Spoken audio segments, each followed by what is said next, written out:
Welcome to the Kinda Krunchy podcast, where we talk about all things health and wellness. We can't wait for you to hear today's episode, so let's get to it. Welcome back, guys, to Kinda Krunchy. This is Rachel here. We are joined with a guest today, Dr. Katie Morris. Hi. She is a chiropractor who practices in Brockway, PA at her practice hometown, Chiropractic.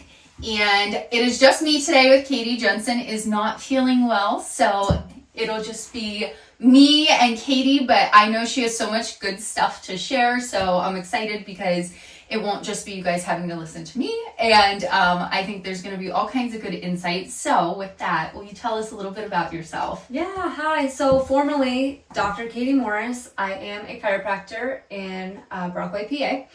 And I've been working there for about 3 years, graduated December 2019, so I'm coming up on that 4th year. And the first year I started in Altoona area working as an associate. A little bit about me. I'm married to my high school sweetheart. We met when we were 16 and we kind of did everything really quick in a hurry. Like, we had our babies really young, so we grew up together. We grew our babies up together. And now I have 2 kids. I have Aspen, my daughter, she's 7, and Miles, my son, he's 2. And my life just revolves around my work, my husband's work, my kids, and whatever else we can fit in between. But yeah, that is the gist of me. I love it. I follow Katie on Instagram, and I've been seeing your pictures of your kids all dressed for school lately, and I'm like, they're so cute. They are very photogenic kids. They love taking the pictures. Like, at first, I feel like I started it with my daughter's in kindergarten. She's in 2nd grade now. And every morning we'll be like, okay, day 2, day 3, day 4. And I remember the first year, she's like, okay, Mom, that's enough. You know, if I can make it to like day 15. And now I'm the one slacking. She's like, Mom, are we going to do the picture? Where's my photo shoot? And then like Miles will jump in and be like, me too. Which is cute. Just like today's phone age kids where they're used to pictures. They're ready for it. Yeah. I love it. And I didn't know that you were high school sweethearts. My husband and I were as well. So I didn't know that about you either. Yeah, a similar type of thing. We just have waited to have kids. Like, yeah. I feel like pushed it forever as opposed to right away. Yeah, that was kind of...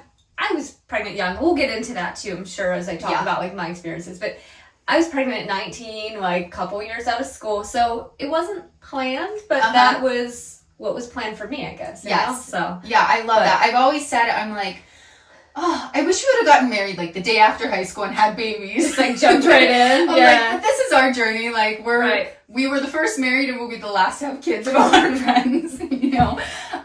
But no, that's awesome. I have visited Katie before. It's a little bit of a drive to where she's at from where I'm at. So I have visited her before for chiropractic work, and I have a lot of friends that have gone to her that are pregnant or have babies, and I'm sure that when I am, that's my plan, just because I know, aside from being a chiropractor, that's kind of integrated in that practice of one of your focuses.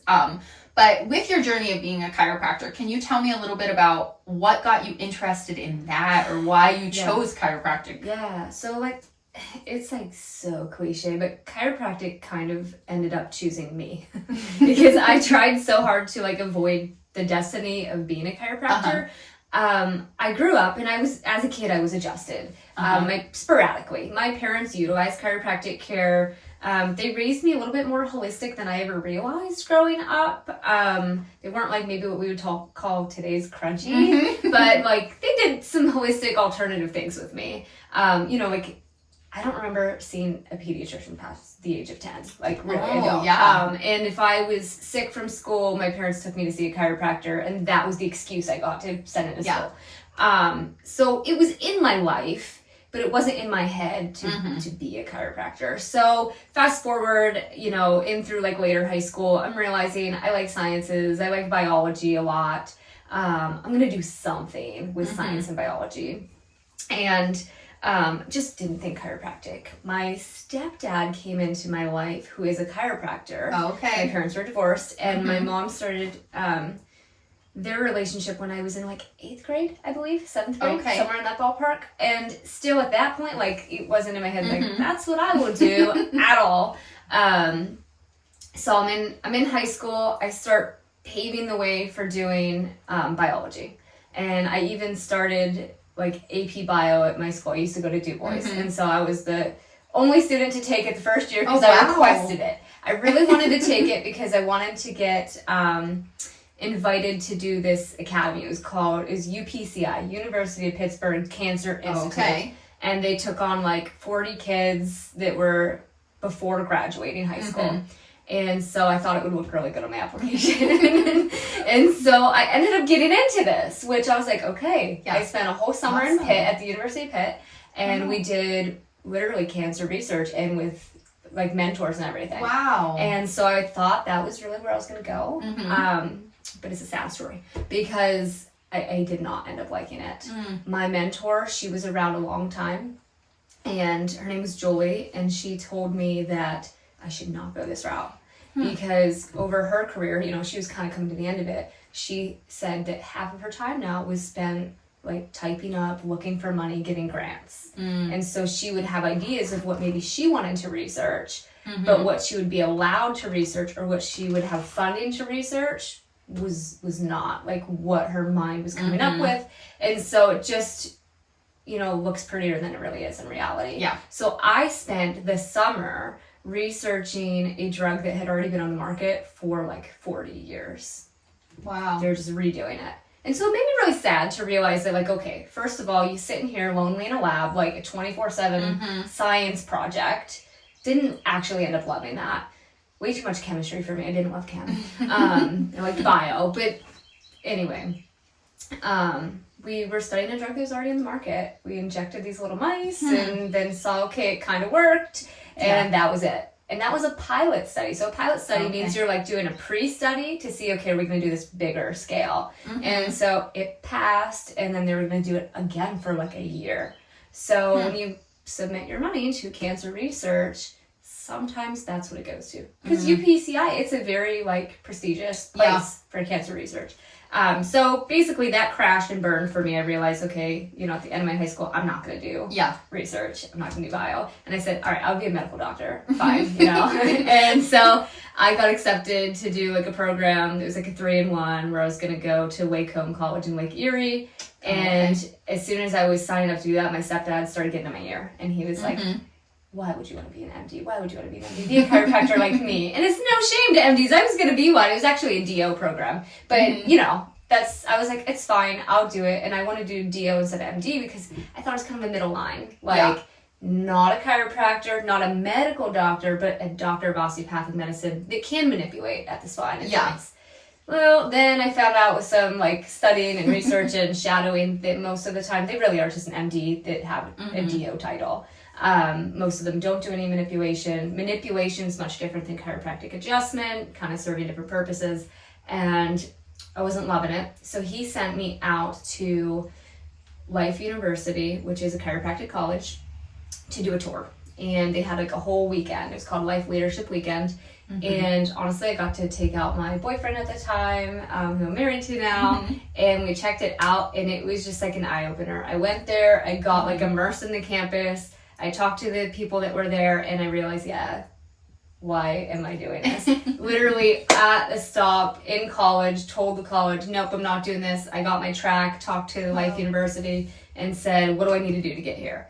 And just kind of followed that journey out. But it's funny because I tried to avoid it for a long time. It seems like you've always had an interest then in the body, in like health. Yeah, totally. It was just trying to figure out where my puzzle piece would fit into that. You know, I even shadowed like my aunt who was a nurse, and I didn't like that. So like I found a bunch of things I didn't like, and I tried to avoid what I did like for some reason. And so I was like, okay, cross everything out. This is it. This is it. I love it. How awesome. What a journey. And like to really have that experience of being like, oh, I think this is what I want to do. And then that being like, absolutely not with the research. And then saying, well, I think this might be it. And then kind of seeing more into it to really be able to be like, no, that's crossed off. And it all led you to where you are doing what you're supposed to be doing and what you like to do. Right. So awesome. As a chiropractor, I mean, chiropractors can see a lot of different populations of people. I mean, pretty much anyone alive has a spinal problem. Right. I know that you see all different patients and populations, but you do seem like, from my perspective, to specialize, or at least I have a lot of friends that are more pregnant or going to be giving labor or have young babies that come to you. So can you talk a little bit about how that has occurred or sparked your interest, that you seem to have a larger population of women in the childbearing years that you're seeing? Yeah. So, I mean, you're definitely right. Chiropractors can see like somebody from like 0 days old, just born, up into like 90s, you know, or beyond if they want to. So I have really fun, really diverse days where I don't know what's going to walk in my door that day. And it makes the job interesting because you're not just kind of doing the same thing all the time. You get to really use all your knowledge. But for me, like how I fell more into like pregnancy, women, and children is experiencing it myself. And so I don't know, like it just felt really natural to me. When I was pregnant, I did utilize chiropractic care. Shout out to the Castiles, because that's where I went to see. I mean, it was a while back, so it was Scott Castile at the time. And then my stepdad too, because I lived over here, so he would adjust me, me. You know, I got that. So I had an idea of, okay, getting adjusted and you know, and using chiropractic is good for pregnancy and birth. Worked out for me. So I knew in the back of my mind, I want to do that for other people because it worked for me. But ultimately, when I was pregnant in our small area, I really noticed there was a void, like that needed filled really quickly. And I'll talk and touch base more on that when we get into like the birth classes and stuff that I teach and what that entails and how I got there. But, you know, there was just nothing around here. At the time, and it is no shame to my stepdad or to any other chiropractor I saw, but there wasn't anybody that specialized in that kind of thing. Nobody really talked about it. They just said it was good. But was there anybody talking about the nitty-gritty details of it? And it made sense to me. And there wasn't very many female chiropractors in our area. At the time, I didn't know any. There was probably one, but at the time, I grew up with all male dominated profession in chiropractic. So for me, it just was filling the void and being that female for other females. And, you know, just, that's really it, just kind of filling that gap that was needed. Yeah, and I would agree. I saw that gap too growing up. I can't think of a chiropractor in the surrounding area that was a woman that I know of, especially. I didn't hear of growing up, like it can help with pregnant women or things like that. Like it was something you do when you like put your hip out of place or your neck or your back. But yeah, I definitely think there was a huge void there that needed filled. And so like with these women at this point, like there's so many different little things to work on with them. Like, yes, they're still coming in for pain. Like pregnancy is a time that your body expands tremendously. You have this hormone relaxin that works on all your joints and ligaments and muscles. It wants your body to expand to grow a baby. But in that expansion, we're talking, okay, can we expand evenly? Or are we starting to expand unevenly? The way I always talk to my pregnant moms is, you know, they come in with something, they're like, this didn't happen if I was pregnant. Well, pregnancy has a way of highlighting issues that you didn't know or exaggerating issues that you were already aware of. Because of that expansion, because of the way that the joints are moving. And you have to be a little bit more specific and delicate with these people. It's really like a tug-of-war game, like keeping things in. When week to week, these bodies are continuing to change. Our center of gravity when we're pregnant even changes. It starts at S2 in your sacrum, and when you're pregnant, it completely shifts. When you like look at the way that it comes down and like works. But so like there's a lot of different things, and working on their comfort and their pains.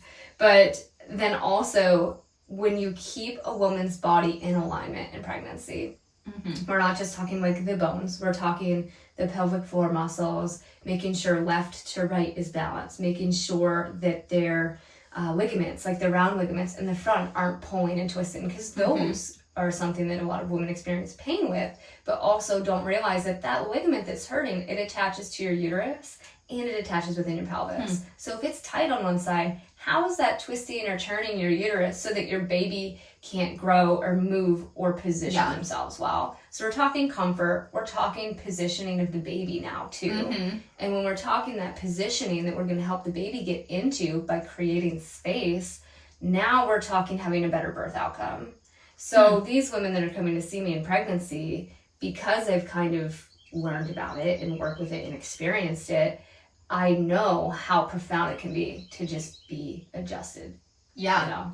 And so, I mean, I know I just go off and off and off. No, that is but perfect. there's so many aspects to like why it could be helpful. And before, you know, when I was pregnant the first time, any adjustment was good for me, you know. But after I went through school and I started seeking out this kind of knowledge, these certifications, these workshops, seminars, and everything, I started realizing like there is an elite level to be, and that's what I wanted to be. I wanted to know everything. I became a complete birth, pregnancy, everything nerd, which still am to this day. And so I was filling that gap, and I was going to fill it well. Yeah. You know? Yeah, I think that's so interesting because I have friends right now, a lot of friends who are pregnant or have had babies, and you hear like, oh, my body aches or like this or that. And so often I think women are uncomfortable during that pregnancy. Yeah. And something so, I mean, chiropractic is complex, but so simple to go get adjusted can make all the difference in their comfortability or the way that their body's working through that pregnancy. It's becoming something that's a lot more well-known. Like, before it might have been taboo, and like, if you were pregnant and you got adjusted, you were in the minority. Yeah. And I feel like today that's starting to switch. I'm in a great time frame to be a chiropractor because of the mental shift in the paradigm in healthcare. But this is also a time in a woman's life where you're limited on options. When you're pregnant, you cannot get surgery. You cannot take many medications. You can't just get injections. People can't image you and x-ray and MRI you to see what's going on. So chiropractic is the perfect alternative to seek out for these women. And I think that other medical providers are starting to lean on that too, instead of kind of shift away from it.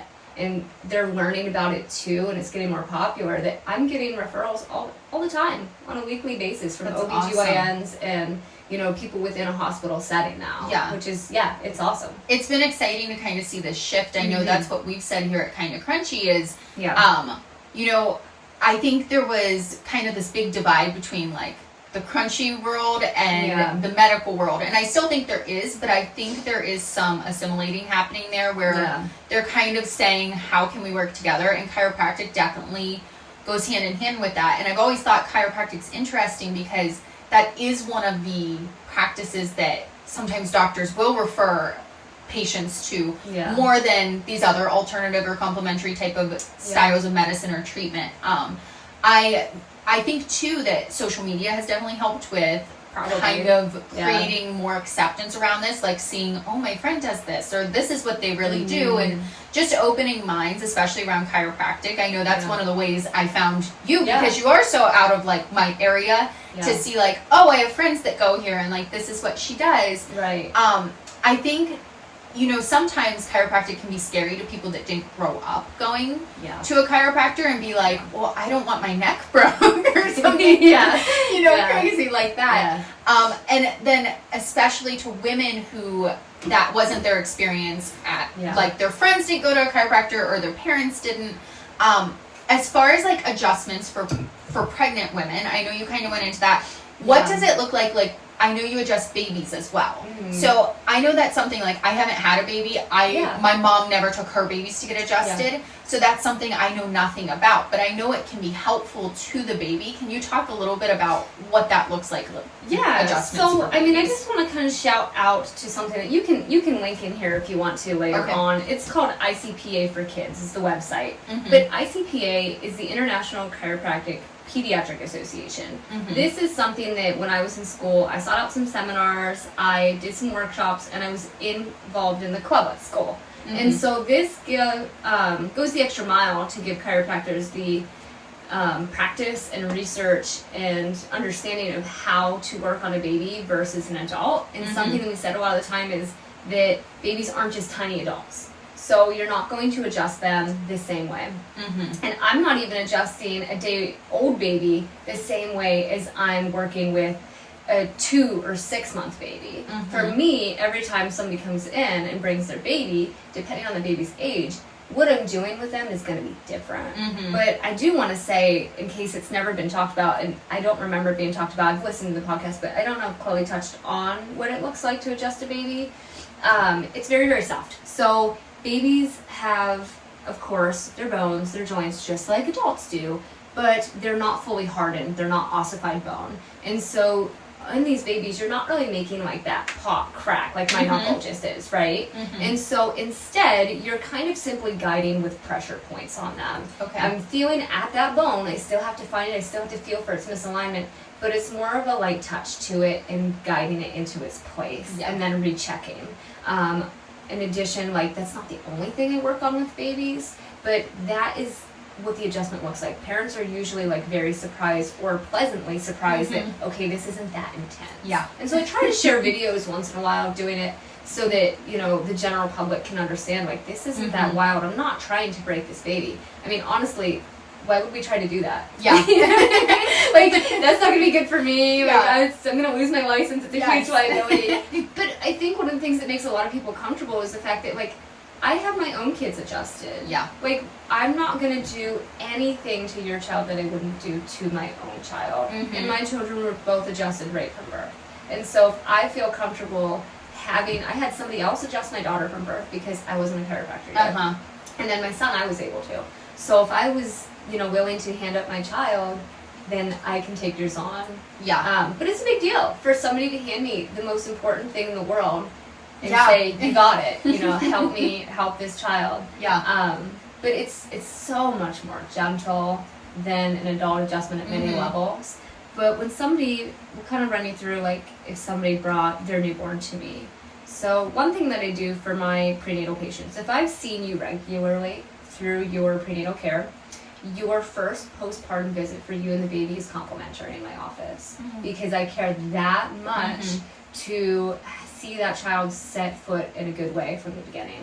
And so I try to encourage that, and I would say, you know, most of the moms, maybe 90%, end up going through with that. Some moms are only there for the prenatal, that's what they're into. I'm not a pushy person, you know, I'm going to present you the info and do what you do with it, you know. But when that newborn comes into me, we're doing quite a few things. So I kind of wrote some things in here just to make me go through it well. But we're doing the basic body check. We're looking at the joints, I'm feeling them, I'm motioning them, I'm seeing what their general posture and alignment is looking like and correcting it at basic minimum. Then we're looking at their reflexes. So babies have a few things. There's reflexes that we all have. Like if I hit your knee with something, you know, it's a reflex hammer, it's going to jerk, right? So babies have reflexes like we do. But they also have these reflexes called primitive reflexes that eventually go away. So at different ages, I'm looking to see, are they there? Did they integrate? Meaning, did they go away as they should have? Because if not, that can mean that they're not going to hit a milestone, or they might be lagging, or even as sciencey as it gets, like something in their brain, you know, isn't processing. So I'm looking at their reflexes from a young age, seeing how those are looking. And then depending on the age, you know, their milestone of where they're at. But as a newborn, we're always looking at alignment, and we're always looking at their reflexes. And then I'm also assessing for something called a tongue and a lip tie, like oral ties within their mouth, because that can really affect a lot of things in them, and not all providers are looking for that. I've unfortunately seen it many times in babies that were even evaluated for it, that it was missed, you know, whether by a lactation specialist or at the hospital or a pediatrician. It's just something you have to, when you're a provider, you have to want to learn more about it, and I sought out different courses to do. So I'm always giving an evaluation for that so that that mom has that second opinion, because that can really just derail breastfeeding. It can harm their feeding in general, where they're spitting up and refluxing. This is that oral tie is the whole reason. So I do a check for that. And that's pretty losing my place. Interesting. My mom, I worked in occupational therapy before this for several years. In the school-based setting and with a lot of peds. So like age 3 through 21. And I worked in an office with speech therapists, and we discovered I have a tongue tie still. Oh, really? And they're like, well, don't get it clipped now, because then you won't know how to talk again. Like, you'll have all kinds of trouble. Is yours trouble. really far back, like a posterior? Oh, no, yours is pretty severe. I can't. I can't really As stick in my looking tongue at the out top, or yeah. anything. Yeah, it's Wow. very tight. And my mom was like, I feel awful. I got 2 different opinions, and they said you weren't when you were a baby. And I was like, well, so they do. So like the listeners, if you have a baby or you're going to have a baby, a couple things that you can see on yourself, okay? So can a baby protrude their tongue? Can it stick out? Because the baby will play around with their tongue, and it should come outside the bounds of their lips pretty well, you know? And then the other thing is, it should rest on the roof of the mouth, and when they cry, it should reach that mouth. So every baby's going to cry at some point. And when they do, you need to watch, is their tongue kind of Ewing where it curves, or is it lifting the whole way up? And if the baby's sleeping, do they tend to keep their mouth open? You should shut it. And when it's shut, you should open it and look and see where their tongue is resting. If the tongue can't comfortably rest there, well, that's the way that they push down a nipple of a bottle or a nipple of a breast, by pressing it up into the roof of their mouth. And so you can see how that simple mechanic not happening could create so many issues. How much air are they sucking in now? Are they, getting too much at one time and swallowing and then having to spit it back up? Is it just pouring in their mouth and sitting there? It's so complex, right? And so for me, something that I'm looking at is if a baby can't turn their head well, they might not be able to latch to a breast well because they have to turn with their mouth up to the nipple. So if I'm rolling that out or I'm correcting it and they're still having an issue, maybe it was an oral tie all along. So now every time I evaluate, I snap on a glove and look right away, even if it's not really like within my lane to do so. Nobody else is doing it, so now I've put it in my lane. Yes. You know what I mean? Yeah, and I appreciate that because I do feel like that's something that can get missed until a child, say like preschool age or even kindergarten, and then they see a speech therapist just as an initial consult, and they're like, oh, they might have tongue tie, and then there's already these patterns established. They're past breastfeeding, but even speech or language patterns that might be. And there's a ton of controversy now that we're getting off on this whole lip tie tangent, on lip tie, tongue tie tangent, that snipping it might not be the best option. So now people are saying, oh, you should do like inside oral work and do body work. They're promoting things like chiropractic, which I think is great, but it depends on the severity in the case. But a lot of the time I do kind of lean towards doing a simple snip. I see an Amish population and I had the worst tongue tie I've ever seen and lip tie in this baby. And they actually asked me to snip it. Spoiler alert, I said no. I was like, no, that's not something I'm going to do today. But I kind of refer them out to some like dentists, But they asked me to do some real off the wall stuff sometimes. Wow. You're like out of my scope. Anyway, moving on outside of the whip tie check. Other than that, I'm looking at their like cranium, like their head, and I'm seeing, do we have any overlapping? Do we have any bulging? And at the soft spots, the fontanelles in our head, and looking for things like hip dysplasias, seeing how those are setting. They should again check that in the hospital, though I've caught it one time. So if I'm gonna catch it once in a million, I'm gonna check it every time.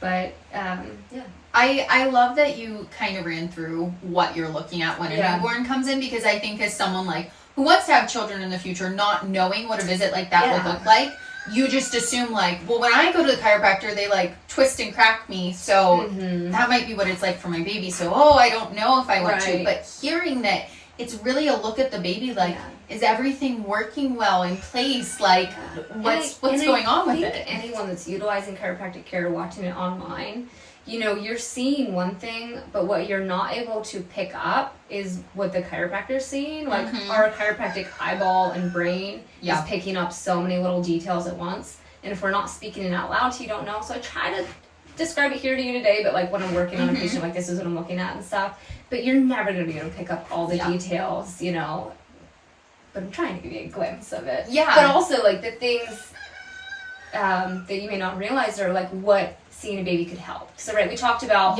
like, what I'm looking at, but let's talk about, like, the basic, like, if I'm correcting a subluxation, which is, like, a misalignment in their spine, what that could do. So, just to list off a few things that I work on with them. A lot of the time, because I'm affecting the nervous system, we have our spine that houses the spinal cord that branches into all the nerves that control everything in the body. So because we're working with the nervous system and kind of putting it into a calm state, we can help with their eating, we can help with their digestion, reflux, constipation, colic, overall sleeping patterns, and more, right? Working on like milestones and actual physical things. But those are kind of the common baby issues that people come into me with. Yeah. Yeah, and I think as a new time mom, that would be so comforting to have someone that it's like, oh my gosh, my baby's constipated and I don't know what to do, or like their sleep is off, I don't know what's wrong. Yeah. To be able to just say like, oh, I'm gonna go have the chiropractor look it over and give it an adjustment and see if that's a good first step that works. Yeah. And that could alleviate so many of those issues, and like so much of the extra added stress of being a new mom and the baby having issues, that it can make the whole process easier, I'm sure, having a resource like you. So with that, I know that your practice involves a lot of newborns and a lot of pregnant moms. I know that you have been doing birthing classes. I've had several friends that have attended them, received an education kind of around physiological birthing and just birthing in general. Can you explain a little bit about what physiological birthing is and how your birth classes work, how that could benefit someone who is giving birth for the first time or a second time, however many times? Yeah. So I've been doing these birth classes now for, I don't know, the past year maybe. And I'm with my 5th group right now. They're an amazing group of 5-6 women in there. That's about the average is 6-7 at a time. They can bring, their birth partners or husband or boyfriend or whatever their situation is with them. But this birth class was something I've dreamed up for a long time. So as far back as when I mentioned that I got pregnant and I saw there was a void. Yeah. So when I got pregnant, and we'll touch base on this more, I know where this is coming up, we're going to talk about I had 2 home births. But when I was doing that, I wanted to do things natural, I guess. And I wanted to have a vaginal birth and I wanted to do it without intervention. But there were 0 birth classes in our area. And at the time I lived in like DuBois, Brockway area, which I'm still pretty local to. But even all of our surrounding area, like our whole Tri-County, has no birth classes. I guess to go to one, I don't know how far I would have had to go, honestly, at that point. If there was even anything within an hour distance or more. Probably at least state college. And I remember searching a lot and I didn't find anything. The only thing that was offered was DuBois Hospital at the time.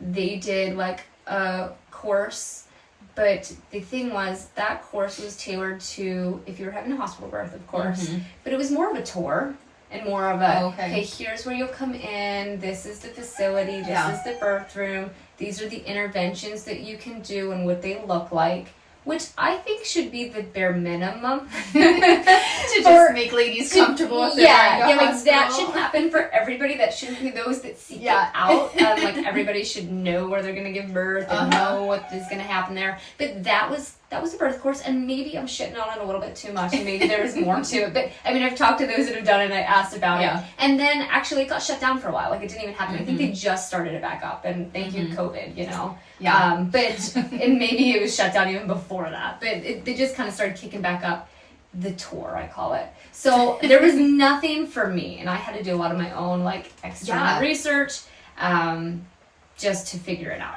So fast forward to chiropractic school, they start having people come in and say, we're going to offer doula courses, or we're going to offer childbirth education courses. And I said, yep, sign me up, So I went, I don't even remember how long the process was. I went a handful of times for like full days to do this course. And it was through CAPPA, C-A-P-P-A. And honest to God, I don't even remember what that stands for. We'll have to look it up. But that was what I got like certified through. I didn't uphold the certification because really it's just paying to have the letters, But anyway, I did that and I was gung-ho, got my certification, went through it, and I said, I'm ready to rock this now. And so my stepdad, chiropractor, works in Altoona, and when I went home over break, I said, I'm going to do a birth class in your office. Wow. But he saw a pretty heavy, Medicare population and people that do not care about what I was doing. And so we put it out, we email blasted it, there's flyers up, 0 people signed up. 0. Wow. Okay. Yeah. So how discouraging, right? But I said, you know what, whatever, like these people don't know me, they don't know what I'm offering, like, I'll try again later. And I mean, although that's a little discouraging, fast forward to after I had my second child in my practice, I was like, I want to be a midwife now. Like, this is so inspiring. But that process and that lifestyle was not going to fit me. Yeah. So I said, okay, I'm helping people physically with their bodies. How can I give them like the weapon of knowledge to move forward? And so built up my birth class. Now, physiologic birth, basically, physiological just means normal process in the body. So all I'm teaching these women is how, when their body is working right, the normal process of labor, or not, even pregnancy, is working for them. And I teach this class in 3 parts. There's prenatal adaptations, there's labor onset and stages, and then there's push and breath prep. So in basic terms, it's just teaching the woman how their body changes and then how to use their body to their advantage before and during the birth process. It's a super hands-on course. Like I said, I have moms come along. I have them getting down in labor positions. I teach them how to keep their pelvis mobile. I teach their birth partner, if they're there, how to be hands-on during the birth process and, kind of be that support. And we go over so much in that class, but it's basically just giving moms the info that they don't have time to receive at like their prenatal appointments, and then some, and a lot, Yeah, I love that. I don't know of many or any other birth classes around here, like you said, that really, I feel like that's such an important thing too, because it not only makes you feel more empowered, but more comfortable going into the process, knowing like, this is normal for my body to do this, or this is what it looks like when it's operating, and allows the mom to make those choices of, okay, whether I want to have a hospital or a home birth, or I want this intervention or don't want this one, I still know what's supposed to happen during this process. My birth partner or whoever that might be also knows and is there to support me when I'm in pain and like what's going on, have to focus on that. It's super overwhelming because we live in such an informational world.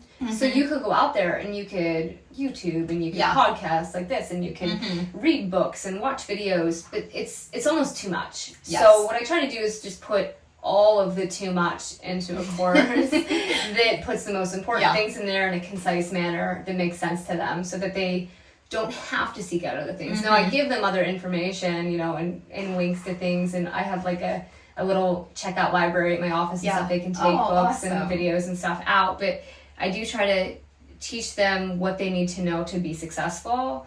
But also the big part of like getting birth education when you're pregnant is taking the fear out of it, because if you don't know, that could be very scary. It could be alarming. You could be blindsided. So just learning the process itself is important in whatever way somebody chooses to do that. And then a lot of these moms seeking out my class, they are hoping or trying for a more natural labor.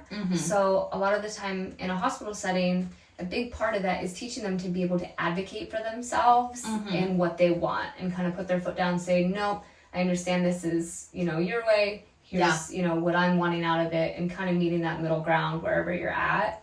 Because it's really hard to speak up. It's really hard to speak up to an authority in a position, So, and I love when the moms bring a dad along with them so that they can be that second, person on their side and understanding what they're going for. Yeah, absolutely. I know that that's something someday when I have kids that I'm definitely going to be like, we are absolutely doing birthing class, because my husband too, he's already said before, like, I'm going to be passed out. Like, and I fully believe he will.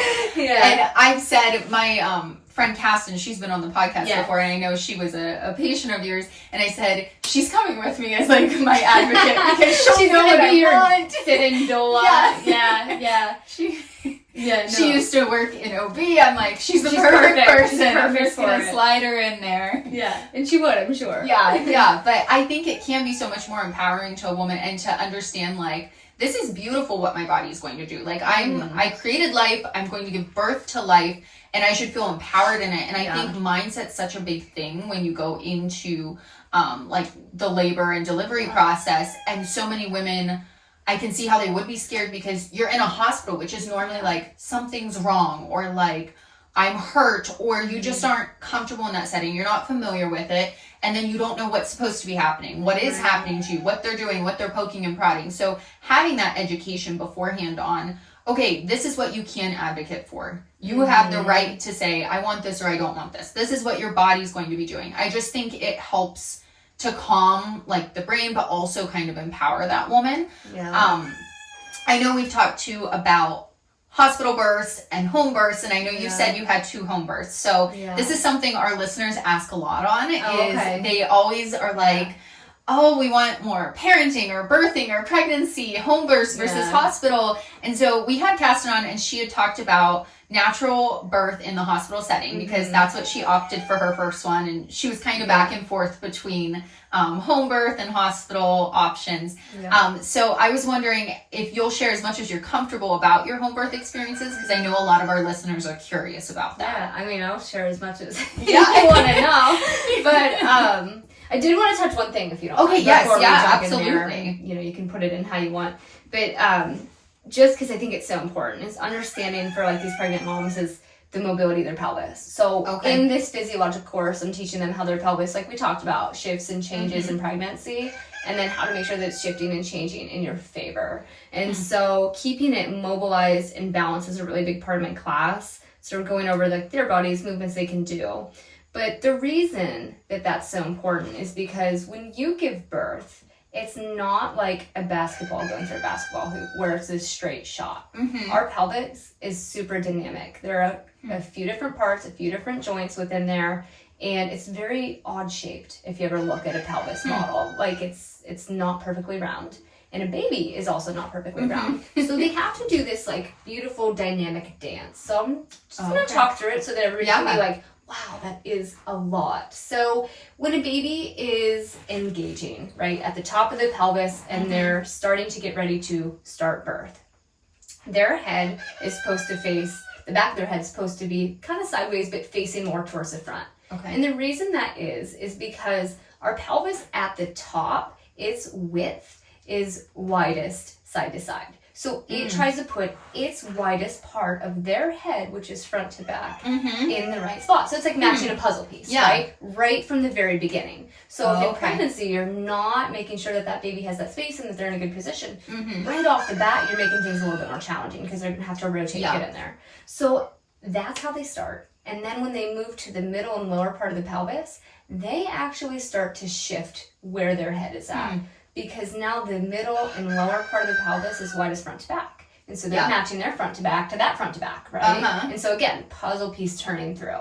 But in that process of that happening, a few things are also happening. So at the top of that pelvis, the baby actually brushes up against the sacrum. And this tells them to have the sacrum tilt back. So the sacrum in between your pelvis actually teeter-totters. So if it's really locked up or you're laying on your back or it's not mobile, now your sacrum can't do this shift. And the reason it shifts is to make a little bit extra space. As the baby comes to the top of the sacrum moves out of the way. As the baby comes to the bottom of the sacrum moves out of the way. So if it can't do that teeter-totter-like motion, you are making it a lot harder because the baby doesn't have that extra room that we're designed to put in there. And so all these things are meant to happen as that's going through. So in that class, I'm teaching those moms in this stage of labor, in this stage of labor, in this stage of labor, this is how you should move to encourage your pelvis to move. Or this is how you should move if the baby's not doing this. So it's more in depth, but it's not to get, they don't have to think through all those parts. We make it into like, okay, you're thinking about it this way, now you're doing this, you're doing this. And we make it really simple, but it's a really complex process that we're trying to simplify, in the way we move our body. And I will say it's really intuitive for a lot of people because like we'll get into my home births now. I had 2. And my first home birth, I was 20 when I had her, 19 while pregnant. And how I even knew to do this is because my mom had my youngest brother, who's like 18 years apart from me, at the age of 40. At home with a midwife. How neat. So my brother and I, way more in her future, we were born in the hospital. She had vaginal births, but they weren't natural. They weren't full of intervention. She was, it wasn't anything like her last birth, the home birth. And so I don't know. I didn't think about her old births. I thought about my mom right now just did this. She did it. Why can't I? And that was really all it was. Like, that makes sense to me. I don't like hospitals. I don't like medicines. I don't like interventions. Yeah, let's do that. And this was pre-chiropractic school. So, wow. yeah. So, like, it looked back and I'm like, wow, I was so ambitious. But it was also blissfully unaware of all of this knowledge. Yeah. So, I was chock full of confidence. Like, out of That's nowhere. awesome. Out of nowhere. I just like, oh, thousands, millions of women have done this. People didn't used to have a hospital. Like, of course I'll be fine. My mom did it. Yeah. But whatever. Now, not everybody else in my life thought that. Everybody else in my life thought, what the hell is she doing? And why is she doing this? And it's so unsafe and that's so scary and what a risk. But home birth in today's world, at least in my experience, was not that like behind the barn birth that people are thinking it is. Like just where you're just like completely on your own. My midwife team was amazing. And it's very tailored to the same way that prenatal care is in an OB. Mm-hmm. So before we talk about like the birth, to talk about the prenatal care. So you can get a hold of your midwife, which they're hard to find, but if anybody knows me, I can get you all the info for local ones. You kind of have to know somebody that knows somebody. Yeah. Home birth midwives are like unicorns in our world. Hard to find. Yeah, I wouldn't know around here where you have to, like I said, you have to know somebody, so you know me, so you'll be good. But first of all, like you can call them as soon as you know you're pregnant, and they'll set up your first appointment just like they would in the hospital. And they're still going to put a Doppler on you. You're still going to find that heartbeat. Yeah. Every time I would pee in a cup and I would have all my stuff checked up on. You're allowed to do side-by-side care too if you want to. So if I wanted to have my OB care, you know, for my prenatals all through the hospital or another provider, I could, and I could still give birth at home. So some people think it's like an all or nothing, when you can do both. I mean, you could do both appointments. You could do all here and then just birth at home. I did choose to do all my care through my midwife because I felt really confident in her abilities. My midwife was actually like Kasten. She used to be a nurse that worked in OB, and she's still a part-time nurse, you know, in hospital setting. But I just felt really comfortable that she had everything I needed at her hands. Yeah. And I also didn't have any risks, any high risks or anything that came up, which was nice. But we're doing we're being seen at the same rate every month, and then every couple weeks, and then every week at the end. It's very, very similar. You can opt to do all the extra stuff if you want to do more ultrasounds. You don't have to do it if you don't want. You can do blood work if you want. You can do vaccination if you want. You cannot do that stuff. Whatever you want to do, it's really individualized care for you. Yeah. And they're just meeting you where you're at.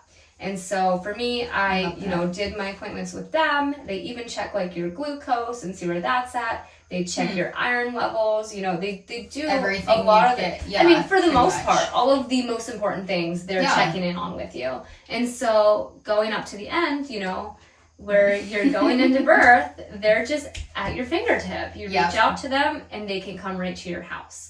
And so a lot of people thought that it was this crazy thing I was doing. I didn't even tell. So I had a big baby shower for my first, none with my second. But I don't know, less than half the people there knew I was doing that. So they were all shocked when I put it online. Because the first few people I told, I got super annoyed with like the judgment. And like opinions. There's a stigma and opinions around it. Yeah. I just talked super vaguely about what I was doing. Second time through, everybody probably knew, okay, this girl is going to do this again. And of course I did. But the home birth process, my two births were really similar, which is uncommon. You know, a lot of people be like, every birth is different. Mine were really similar. So I can talk about them the same way for the most part. But the difference was definitely in the knowledge that I had. So I had all this confidence in my first to get me through. But it was easier the second time when I knew what was happening to me and why and how I could support myself. That's neat. Yeah. But do you want me to just go through the birth, or did you have like specific questions, like the process of what it looks like at home? Yeah, I mean, I think it would be great. Our listeners would love to kind of hear what the process at home looks like and what it kind of looked like for you. Because I do think it's so interesting to so many people, and they don't have anyone to give them a first like hand experience account, especially someone with education in this. And even just like when you were talking about the sacrum adjusting and things like that, like I didn't know about that at all. And it's just interesting because our bodies are so intuitive of what they're supposed to do. And sometimes I feel like us as women fight back against it just because we don't know. We haven't had a baby before. We don't understand. And so to have that knowledge and then be able to lean into it, I just think is super cool. And you having the home birth experiences, I'd love for you to share that. So my first, my daughter, I went past my due date a good bit. I was 41 weeks and 3 days. And so most average gestation, you know, that the hospital's monitoring is 40 weeks is due date. I just say that's my 40-week mark. But I passed it, and that was fine. But then you start getting really mentally like, oh my God, when is this baby coming? And so when I was 41 plus 2, I did have my midwife come, and she did something called a membrane strip. Because I started getting nervous that I'm going to pass this 42 or so on, and what if I plan this whole thing out to have to go get induced and things derail or I need a C-section or whatever. You know, my whole plan started crumbling in my head. So I had her come and do this sweep where basically it's like a vaginal check. They go up inside the cervix and they kind of just ring around it and do a little bit of separation. And for me, that worked like a charm, probably because I already had some dilation. My body was pretty ready. But the next morning, so this was like in the evening, 5 p.m., the next morning I woke up and I knew that I was going to probably have a baby because I wiped and there was a little bit of blood. Not a scary amount of blood, it's just, you know, you wipe after you pee and there was something there, you know. And I'm like, okay. And additionally, I had some cramping going on. So this cramping, for moms that never experienced birth, for me, it started out like, you know, menstrual cramping, where you just feel like stuff is squeezing in here. This isn't like a normal belly feeling today. But the thing about that was that it continued. So this was like early in the morning. I was in college at the time. I only was going on Tuesdays and Thursdays. And of course it was a Thursday. So I, you know, decided, okay, let's just go do these classes. Because I was uncomfortable. I wasn't like dying at this point. I wasn't hurting. So I went through my classes, and as the day went on, the cramps intensified. So they didn't go away. They got a little closer together, and the cramps got more crampy, right? They were squeezing a little harder, squeezing a little longer is all it is. So the way that I describe that to moms, or not moms, to people that are maybe moms to be or that are pregnant, is, you know, the feeling when you put a blood pressure cuff on, and at first it's kind of light around you, and then it squeezes, gets to that most intense point, and then just undoes it. So it's kind of like what a cramp is like in your belly. Like it builds. So people talk about being like a wave or something, you know, that crashes them. So it's that same feeling, squeeze, most intense point of that squeeze, and it dies off. Release. So so that's what was happening, but the squeeze portion would last longer, and the tight point would last longer, right? And they started happening closer together. I did things throughout that day. I did my classes. I'd get up and go to the bathroom often. I was going for walks. And we even had a business tour that day. So we were going to Goodwill Industries for a business class, touring this whole thing. So lots of walking, right? We carpool 2 other buddies, because my husband was going to the same college. So we bring these guys with us in our vehicle while I'm cramping. And when we were on that tour, things started getting worse. We start falling further and further behind. Because when you are having a contraction now, instead of calling it a cramp, a contraction now, these were stopping me in my tracks a little bit. I was just walking through like, oh, it's cramping. It was like, hold on a sec. So I'd be like leaning into my husband, leaning into the wall, and then we'd catch back up. Because it would die off, right? Totally goes away, and you can carry on. Well, we get in the car, and I'm like, thank God. At this point, I reached out to my midwife, and because I was in denial a little bit. Like, I went 41 and 3, maybe not it. It was it. And I knew it, but I was denying it a little bit, you know, I was a little bit scared probably. And so I reached out and like, hey, this is it. Let's go. So we drop these guys back off at the college and we head home. And that process basically looked like me denying it a little bit further. So when you're having cramping, you can have something called Braxton Hicks, where it's kind of like a fake cramp, or a prodromal labor, where it's happening but dies off. So I wanted to make sure I was sure that this was it. So at the time, I didn't have a bath. My mother-in-law lived across the street. I went to her house and I got a bath to make sure that, okay, well, I'm in this bath. Let's see if these die off. Of course it did not. So once I realized this is not dying off, she's like, you need to get out of here and get a baby in my tub.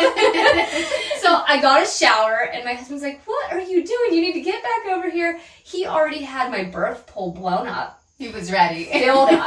Like he was like, go time. Like I've never seen the dude move so fast. But, we went back to the house. My midwife came over with us, or my mother-in-law did before my midwife got there, and I just labored at home. And so what that looked like was what I just described to you during the day. Things were getting closer and closer together and a little bit more intense. And that's just how it went for the whole thing. It really just kind of intense. And your body knows that's happening. Things are expanding. You know, your hormones and your internal like medicine cabinet is pumping out the endorphins and everything you need to deal with that. But I ended up getting in my birth pole. And during the birth process, my midwife and her assistant midwife were there. So again, this isn't just me like sitting in a tub pushing out a baby with nothing. They're there, they're watching, they're checking my heart rate. They have the fetal heart rate that they're checking intermittently, like every once in a while checking and seeing. They're making me move through some positions, doing vaginal exams if I want. So it's monitored the same way. It's just in a quiet setting, without beeping, without, you know, me having things pushed on me that I'm not wanting. And when you're in the house, like, you don't have the option for these interventions right away, right? And so if something were to go to the point that I wanted it, I would do what's called a hospital birth transfer. And we would just, you know, either drive ourselves or have the ambulance come and bring me to the hospital to finish the birth. Whether that was something that I wanted to, if I was exhausted, if I changed my mind, or if I did have something come up that needed care, right? And so that's always an option. They're always watching and monitoring for that. They have their little clipboards and they're writing down the notes of the birth. It's very, very documented, just in a home setting, you know? And so ultimately I did have my daughter born in the water, which was pretty neat. But I will say, I think I got in the tub way too soon, and the tub was way too hot. I watched all these videos on YouTube of like home births and stuff, because that's how I would prep without having birth classes. And so, you know, they would be boiling water and making it extra warm. Well, ours was warm. Like, I was kind of like a boiling lobster in there. I felt like I was having like cold washcloths coming out of the freezer on my head. So I knew my second birth, like I learned some things, like I'm going to get in the tub a lot later into the process. And so I did have a long pushing stage, like Cass, and she was on here. I didn't love the pushing. It was hard on me. And I just like didn't know how really that first time. I just was like, my body will do it. I'll figure it out. And it did, but it was a little bit more challenging than the second time where I knew some things, right? But it's really cool. Once the baby's born, you get to have them come right up to you and, you know, just start that bonding process, do breastfeeding right on demand. When Aspen was born, maybe in a hospital setting, she would have been like pulled away from me. They probably would have freaked out. I just feel like they keep liability so high and they're so used to seeing problems that like when they're a hammer, everything's a nail, you know? And so Aspen was born with a cord around her neck 4 times. Well, 1/3 of babies statistically have a cord around their neck at birth. They just unwind it. It's not a problem because they are not breathing oxygen at that point. And they can be born underwater because until they take that first breath of air, they're not using that style of breathing yet. Because think about it, they're floating around in amniotic fluid and water. So it's not a big deal. In the hospital here, not other birth centers, they're not letting people use the jacuzzi tub to birth and stuff. And they also do not love the cords being around the neck. They try to take them, suction them. But Aspen came too. Like, everybody in the room was a little bit like, oh my God, is this good? Like, in my room? But I knew it was. Like, there was something intuitively in me that's like, she's fine. I'm just like, hold her. I'm like, you got it. You're good. You're fine. Come on. And she just kind of cleared her own throat out and was then crying. Everybody else starts crying. And it's just like a really, you know, beautiful thing. And then the great thing about that home birth is that then you're in your home. You know, you're monitored. They do a vaginal check afterward. They see, you know, do we have any tearing? Do we have anything that needs stitched? And they have things with them there. Like, if you have excess bleeding, they can do an injection of Pitocin. They have that on them. I didn't even know they had, like, that ability to do that as well. And they, you know, they have other things like just different balloon tools to stop if you would have hemorrhaging. Like, they're very equipped. For any kind of birth, you know? And then they can do the stitching if you need. They have like different anesthesia gels and stuff to put on you so it's not as rough there. But then they can kind of help you with the breastfeeding. They help you clean up everything. And then they go, you know, and they come back to your house to do your postpartum visit. But the best part about that was that I'm in my home now. I don't have somebody coming in my room. I don't have the extra monitoring, the beeping, somebody poking and prodding and taking my baby from me. And I get to do it on my own terms. You know, and just the comfort, the freedom. The second time through, Miles' birth, I was just ready. You know, at this point, I have done so much research that I was excited to have a chance to do it again. A little bit more nervous because I knew that birth was intense. That's what I learned. I was like, oh, this is fine, I got this. And then I was a little bit shaken up by birth, even though I did it vaginally and everything. I was like, the pushing took me a while. That was intense. I was so exhausted. I was so sore after. And so I was like, okay, I was a little humbled that like this is an intense labor process. The second time I studied birth more. I've already had my certifications and classes. I told you I became such a nerd. So for his birth, it happened similar. But at 40 weeks on the dot, which is wow. Yeah. So I was prepared to go over, but again, it was one of those intuitive things. I knew like this baby's going to come on time. I can just feel it. Well, he came right on time. It was like around midnight on his 40-week mark. Wow. That labor started, and I had him by 8 in the morning.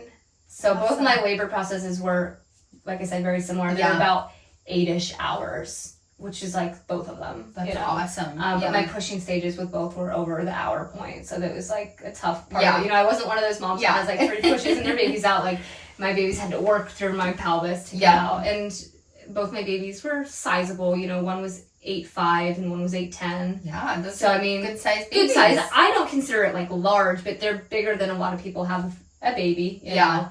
Or maybe, I'm nobody that isn't watching YouTube or something. Like I'm smaller, petite, where somebody might have said like, that's too big for you. But fat squishes, cranial bone shift, it's gonna be fine. I hate when people are told my baby's too big. But with Miles, because his heart rate was getting a little droppy, because again they're monitoring it, my midwife had me move positions a few times, and I was kind of annoyed with her, but I was like, it's okay, it's why I hired her, because intuitively I was like, I'm good here, this is where I feel good. My body's telling me to be here. And she's like, no, you need to move. And so I listened to her. She actually had me get out of the birth pole, and I had him on the ground in my living room instead of in the birth pole, which that felt like my security blanket. Yeah. And then I realized, okay, I can do this anywhere, But I don't know why that birth was like my security pole. And then I did get out on the ground to have him, and I had to push him out a little bit harder than I would have liked, but when somebody's saying, okay, push, get this baby out, then you're pushing to get the baby out. And he had the cord around his neck twice. So maybe I just make long cords or really mobile babies in the womb. But but same thing with him. Everything was good. And honestly, after that birth, immediately, like I had the feeling immediately, like, I want to do this again and see if I can do even better. Like, I don't know why, like, I'm just like a competitive person, so I'm like competing with myself, and I'm like, okay, I did this, and this good, but maybe I'm like evaluating myself, like Monday did quarterbacking myself, where I'm like, okay, so I could have done this next time. Yeah. I don't know if we're having anymore, but I did that to myself, but yeah, I love that. Gives you a glimpse. Yeah, thank you for sharing. I think it's so interesting to hear people's birth stories, but then especially hearing from you about the home birth experience, and then how your first one varied from your second one when you had the experience and more knowledge for the second one too, and now you're like geared up for a third to just like bang it out of the park if you ever want to. I think because my husband and I would never say 100%, never say never, but I think because we settled on like, 2's probably our number. Yeah. I think that's what really geared me to being like, okay, well, I'm just going to have to teach other people how to do this. And I started my birth classes. I'm like living vicariously through them. Yeah, you have all these ladies giving birth. And right. And then I get to see and hold and work on their newborns, and I get my fill, Yeah, no, you sharing that gets me excited for someday for pregnancy and birth and laboring. And I know it's obviously a very hard, like, strenuous thing for your body, but I think it's such a beautiful process. And I think, like, if women were able to embrace more, and hopefully they are, of like the idea of this is something amazing and beautiful, even though it's hard, that our bodies can do, and just like getting excited through hearing other people's stories and stuff like that. You just feel so empowered after, like, you feel like Superwoman. Like, you're like, I just did that. Like, and it's just cool. And like, so the second time through, in my head, I'm kind of, I always talk about like you're in like labor land, birth world during it, that you're kind of out of your thinking brain. And I was, I'd kind of zone out, even in between my contractions. This is something that a lot of people don't know can happen. But it's so intense while it's squeezing, and then it stops, that even if it's 30 seconds, I was falling asleep. Wow. I went into such go, rest. Yeah. Where like I would doze off and I'd almost be dreaming and I'd wake up to there's that cuff squeezing me again, and I go, oh, here we go, and I start like, okay, here's how I'm gonna breathe, here's how I'm gonna move, and it's just that like pattern that you're falling into. But it's crazy, like that's how out of it I would get. But in that second one where I knew things, I'd be able to tap in there once in a while and go, okay, here's where I'm at, what can I do? And it was just so cool looking back on after and being like, how I experienced that and dealt with it and used my knowledge and put it into practice. And I don't know, I could nerd out. Like if you need to do a 10-hour podcast on birth, we could do a 10-hour, but you know.